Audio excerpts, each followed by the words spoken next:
अस्सलाम वालेकुम। मेरा नाम डॉक्टर हाफिज जावेद मंसूर है। उम्मीद है आप सब खैरियत से होंगे। आज हम बात करेंगे नमूनिया के बारे में। इस वीडियो में आप जान सकेंगे कि नमूनिया क्या है, इसकी वजह क्या है, इससे बचा कैसे जा सकता है और आखिर में इसका इलाज क्या है। नमूनिया पूरी दुनिया में सेहत का बहुत बड़ा मसला है। WHO के मुताबिक 2019 में तकरीबन 7 लाख से ज़्यादा बच्चे नमूनिया की वजह से मर गए। सर्दियों में नमूनिया के केसेस में बहुत ज़्यादा इजाफा होता है। 5 साल से छोटे बच्चे और बुज़ुर्ग बिलखसूस ज़्यादा रिस्क पर होते हैं। बाज़ का ये इन्फेक्शन माइल्ड होता है जिसे हम घर में ट्रीट कर सकते हैं, लेकिन बाज़ का ये इन्फेक्शन बहुत ज़्यादा सीवियर हो जाता है जिसे डबल नमूनिया भी कहा जाता है। बहुत ज़्यादा जब सीवियर हो जाए फिर मरीज़ को सांस लेने में बहुत ज़्यादा मसला आता है और फिर मरीज को हॉस्पिटल में दाखिल करवाना पड़ता है। आजकल बहुत सारे वालिदैन हमारे पास अपने बच्चों को लेकर आते हैं। उनकी कंप्लेन होती है कि बच्चे का बहुत तेज़ बुखार है, सांस लेता है तो छाती से आवाज़ आती है, खड़खड़ की आवाज़ आ रही है, खांसी ज़्यादा कर रहा है, बच्चा रो रहा है, सही तरीके से खा नहीं रहा। जब एग्जामिन करें तो बच्चों में पता चलता है कि बच्चे को नमूनिया हो गई। नमूनिया एक एक्यूट रेस्पिरेटरी इन्फेक्शन है, यानी फेफड़ों की बीमारी है। फेफड़ों में छोटी छोटी थैलियां होती हैं जिन्हें एल्वियोलर सैक कहते हैं। जब हम सांस लेते हैं या सेहतमंद इंसान सांस लेता है तो जो हवा अंदर जाती है वो इन थैलियों में जाती है और ये थैलियां हवा से भर जाती हैं। अब सांस के ज़रिए जो हम अंदर ऑक्सीजन लेके जाते हैं इन थैलियों से खून में चली जाती है और खून में मौजूद कार्बन डाइऑक्साइड इन थैलियों में आ जाती है और वहाँ से फिर हम सांस के ज़रिए उसे बाहर निकाल लेते हैं। लेकिन नमूनिया में क्या होता है? नमूनिया में इन्फेक्शन की वजह से ये एल्वियोलर सैक यानी ये थैलियाँ फ्लूइड या पस से भर जाती हैं और फिर फ्लूइड या पस से भर जाने की वजह से वहाँ पर ऑक्सीजन की सही तरीके से सप्लाई नहीं हो पाती। मरीज़ को सांस लेने में मसला आता है। इसकी वजह बैक्टीरियल इन्फेक्शन है, वायरल इन्फेक्शन है या फंगल इन्फेक्शन होता है। सबसे मोस्ट कॉमन बैक्टीरियल इन्फेक्शन में स्ट्रेप्टोकोकस निमोनियाई बैक्टीरिया होता है जो नमूनिया का बायस बनता है। अब नमूनिया होता कैसे है? नमूनिया के जरासीम मुतासरा बच्चे के खांसने या छींकने के दौरान इसके मुंह से निकलने वाले कतरों के जरिए सेहतमंद बच्चे में मुंतकिल होते हैं। यानी जब नमूनिया का मरीज खांसता है तो उसके मुंह से निकलने वाले छोटे छोटे कतरे उनमें बैक्टीरिया या वायरस या फंगस जो इन्फेक्शन बच्चे को होता है वो उसके जरासीम उसके मुंह से निकलने वाले कतरों में मौजूद होते हैं और जैसे ही वो बच्चा खांसता है या छींकता है तो वो कतरे हवा में फैल जाते हैं और वहाँ पर मौजूद कोई दूसरा बच्चा जब सांस लेता है तो वो कतरे सांस के जरिए उस बच्चे के फेफड़ों में चले जाते हैं और वहाँ पर जाके वो फिर इन्फेक्शन करते हैं और इस तरह दूसरे बच्चे को भी नमूनिया हो जाता है। इसकी अलामात में तेज़ बुखार, सर्दी का लगना, पट्ठों में दर्द, खांसी, नज़ला, ज़ुकाम, छाती में दर्द, भूख का ना लगना, कमज़ोरी, मतली और उल्टी का आना शामिल है।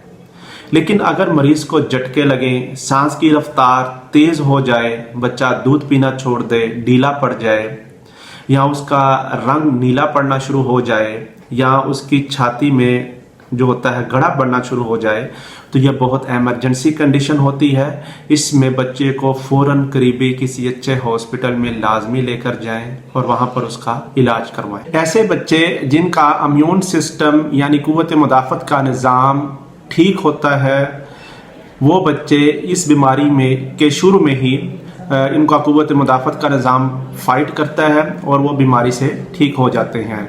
लेकिन ऐसे बच्चे जिनमें कुव्वत मुदाफ़त का निज़ाम कमज़ोर होता है उनमें ये इन्फेक्शन बहुत तेज़ी से फैलता है।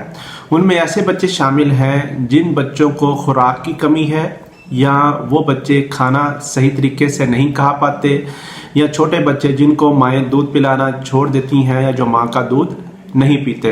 याद रखिए माँ का दूध सबसे बेहतरीन ग़िज़ा है छोटे बच्चों के लिए और आप सबको चाहिए कि 2 साल तक बच्चों को माँ का दूध लाजमी पिलाएं क्योंकि माँ के दूध के पिलाने से बच्चों का कुव्वत मुदाफ़त का निज़ाम बहुत जल्द बेहतर होता है।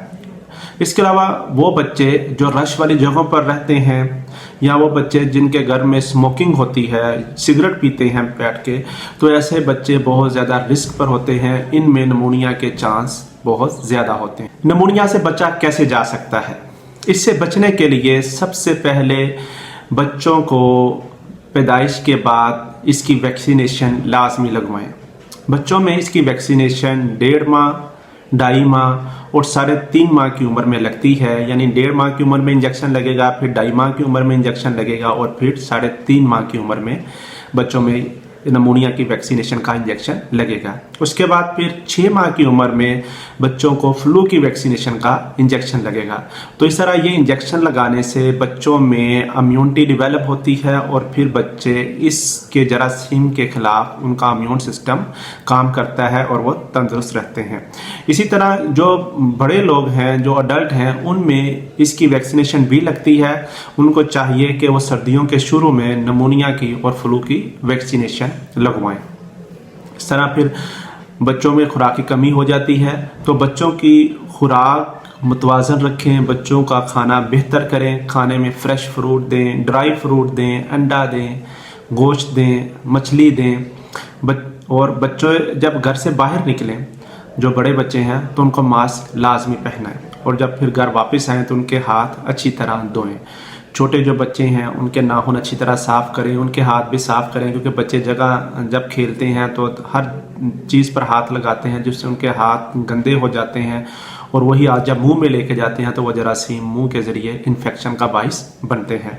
तो इसी तरह छोटे बच्चे हैं, उनके नाखून, उनके कपड़ों का ख्याल बहुत अच्छी तरह रखें, उनके नाखून काट कर रखें और बच्चों को प्रैक्टिस करवाएं कि जब छींक आए या खांसी आए तो आगे अपना बाजू का कफ करें ताकि उनके मुंह से निकलने वाले जो कतरे हैं दूसरों तक ना पहुंचे।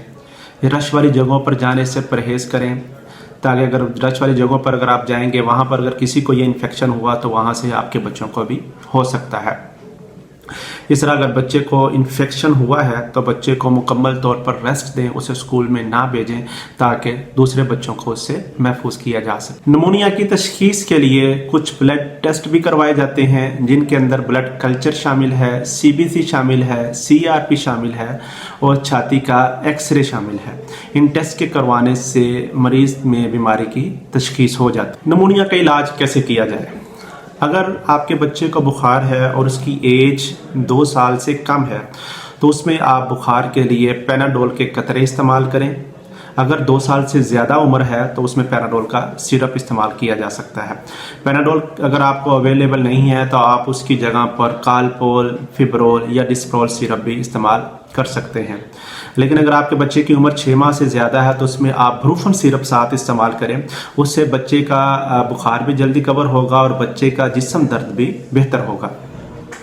इसके साथ आप एंटीबायोटिक सिरप इस्तेमाल करें। एंटीबायोटिक सिरप में आपके पास पेनिसिलिन ग्रुप या स्फेलोस्पोरिन ग्रुप मौजूद होते हैं, उसमें आप डॉक्टर की हिदायत के मुताबिक आप वो एंटीबायोटिक इस्तेमाल करें। लेकिन एंटीबायोटिक के इस्तेमाल करने से पहले आप ये बाज़ेह नशीन रखें कि बच्चे की एज और उसके वेट के हिसाब से एंटीबायोटिक की डोज का तयन किया जाता है, जो आपको आपका डॉक्टर बताएगा और फिर जितने दिन डॉक्टर बताए उतने दिन आप एंटीबायोटिक लाजमी वो दें बच्चे को, ताकि बच्चे की बीमारी ठीक हो और बच्चे के जिस्म में एंटीबायोटिक के खिलाफ रेजिस्टेंस भी ना आए। अगर बच्चे को ज़्यादा खांसी है तो खांसी का सिरप भी साथ दिया जा सकता है। उसमें बच्चों में कुफरब के कतरे बहुत ज़्यादा इफ़ेक्टिव हैं, वो बच्चों को देने चाहिए। बड़े बच्चों में आप इसका सिरप ले सकते हैं कुफरब का, वो बहुत ज़्यादा इफ़ेक्टिव होता है। खांसी से बच्चे को उससे जल्दी आराम आता है। लेकिन अगर बच्चे को सांस का मसला हो रहा है साथ, तो उसमें आप बच्चे को नेबुलाइज करें। नेबुलाइज़र में आप नॉर्मल सलाइन इस्तेमाल कर सकते हैं या आपको मुख्तलिफ अम्प्यूल मिलते हैं जिसमें एटम है, क्लीनल है या वेंटोलिन ड्रॉप है, वो आप डॉक्टर की हिदायत के मुताबिक इस्तेमाल कर सकते हैं। अगर आपके पास ये चीज़ें अवेलेबल नहीं, नेबुलाइज़र अवेलेबल नहीं है, तो आप बच्चे को घर में भाप भी दे सकते हैं। भाप के लिए आप क्या करें, किसी साफ बर्तन में पानी बॉयल करें। जब पानी बॉयल हो जाए तो उसको उतार के नीचे चूल्हे से रख लें। उसमें से जो धुआं निकल रहा होगा वो बहुत अच्छी भाप होती है बच्चों के लिए, वो आप बच्चे को दें। उससे उसका जो सांस बंद हो रहा होगा या जो सांस की नाली में बलगम जमा हो रही होगी वो भी रिलीज़ हो जाएगी और बच्चे का सांस भी बेहतर होगा। उम्मीद है आपको ये टॉपिक समझ आया होगा। इसके बारे में कोई भी क्वेश्चन हो या कोई बात पूछनी हो आप कमेंट करें।